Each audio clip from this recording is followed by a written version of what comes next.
ate havin anin shui po don an kha kan lang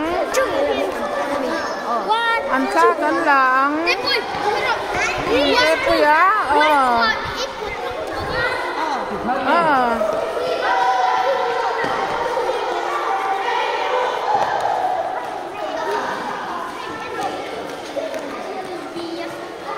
lo hay rule an chak don ania lel rodi ya ale tuna